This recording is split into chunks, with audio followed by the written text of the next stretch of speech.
সরিষা করলে এই বছরে এই মাঠে মোটামুটি ওই আমলে যারা সরাসরি যেসব মুরব্বী এখানে আছেন তাদের শক্তি সামর্থ্য আর আমার শক্তি সামর্থ্য কিন্তু পার্থক্য আছে। আর আমিও যখন এটা শিখছি শেখার আগ পর্যন্ত কিন্তু আমি সয়াবিনই খাইছি। আল্লাহ দিলে যদি আপনি বলেন যে আমার হাতের অসুখ ইয়ের অসুখ কম তেলে খাবো, কম তেলে খাইতে পারবেন। একটা মানুষের দিনে খুব বেশি তেল লাগে না, মাত্র 20 থেকে 25 গ্রাম। 4 জনের ফ্যামিলি হলে 100 গ্রাম। এখন যদি কোন আমার তো লাগে বেশি, তাহলে করবো কথা আলাদা। যেমন আমাদের দেখে কি খুব অসুস্থ মনে হয়, অসুখী মনে হয়, বুড়ি টুড়ি সব মোটা কাটাই আছি। আমার বাড়িতে আমি আছি, আমার বিবি জন আছে আর 2টা বাচ্চা। মাসে কিন্তু আমার 1.5 লিটার থেকে 2 লিটার সরিষার তেল হয়ে যায়।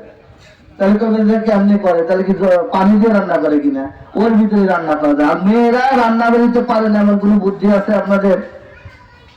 তাহলে আমার যদি সরিষার তেল অল্প করে দিয়ে, এবং দেখবেন রান্না বাড়িতে কিন্তু সয়াবিনের তুলনায় সরিষার তেল দিলে কিন্তু নতুন জাতগুলোতে আমার তেলের পরিমাণ বেশি, মানে চিপলে তেল বেশি পাওয়া যায়। তাহলে তারপরে আমরা করবো না কেন?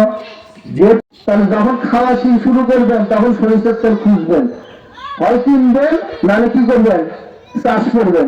আর যখন চাষ করবেন তার জমির ব্যবহার বাড়বে। গোস্বামী স্যার আমাদের মাঝে উপস্থিত হয়েছেন, কৃতজ্ঞতা জানাচ্ছি আপনাদের যারা আজকের এই দুর্যোগপূর্ণ আবহাওয়ার মধ্যে আমাদের। তো এমন একটি ফসল নিয়ে আমরা কথা বলছি যে ফসলটি জন্য সামগ্রিকভাবে স্যার বলেছেন যে তেল ফসল যেগুলো বিশেষ করে চীনাবাদাম, সূর্যমুখী, আমাদের বড় ফসল সরিষা, এই যে তেল মানে ভোজ্য তেল যেটিকে আমরা বলছি, এই ভোজ্য তেল ক্রয় বাবদ আমাদের বাংলাদেশের অর্থনীতি থেকে মানে সরকারের রাজস্ব থেকে প্রত্যেক বছর খরচ হয় প্রায় আপনার হচ্ছে $250 কোটি। $250 কোটি। ডলারের হিসাব দিলাম এই কারণে যে বাংলাদেশের রিজার্ভ নিয়ে আমরা মাঝে মাঝে কথা শুনি। এই রিজার্ভ থেকে কিন্তু আমরা ডলারটাই খরচ করি। যদি একে টাকায় কনভার্ট করি প্রায় 27-28 হাজার কোটি টাকা প্রত্যেক বছর খাবার তেল বাবদ সরকারকে খরচ করতে হয়, যাকে আমরা ভোজ্য তেল বলছি। তো সেই জায়গা থেকে আমরা কিন্তু এই কৃষি অফিস একটা ফসল নিয়ে আপনাদের এখানে কাজ করেছি, যেটা হচ্ছে সরিষা। বাড়ি সরিষা 14 করেছি। আপনারা এটা ভালো মন্দ নিজের চোখে দেখেছেন। স্যার বিষয়ে বিভিন্ন ধরনের কথা বলেছেন। তারপরেও আগামীতে স্যার একটি কথা বলেছেন যে আমরা যে তেলটা খাই সয়াবিন বলে, আসলে কি সয়াবিন কিনা একটা প্রশ্ন উঠেছে না?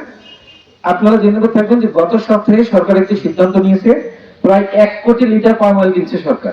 1 কোটি লিটার পাম অয়েল কিনছে। স্যার কিন্তু আপনাদের সুন্দর করে বুঝিয়ে দিয়েছেন যে যদি সেটা সত্যি সয়াবিন হতো তাহলে খরচ কত হতো। আমরা আসলে যা খাচ্ছি সেটা কি একটা প্রশ্ন থেকে যায়। তো যাই হোক, আমরা ম্যাক্সিমামই পাম অয়েল খাচ্ছি।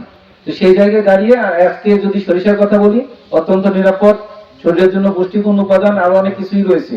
আমরা সরিষা দিই রূপামন, তারপরে সরিষা, তারপরে কি এখন বড়, যেটা আমাদের প্রদেশের কৃষকরা কিন্তু করছে। উনি কি করছে, প্রথমে রূপামন করছিল, তারপরে ফাঁকা থাকতো ওখানে সরিষা করছে, আবার কি করবে এখন বড় করছে।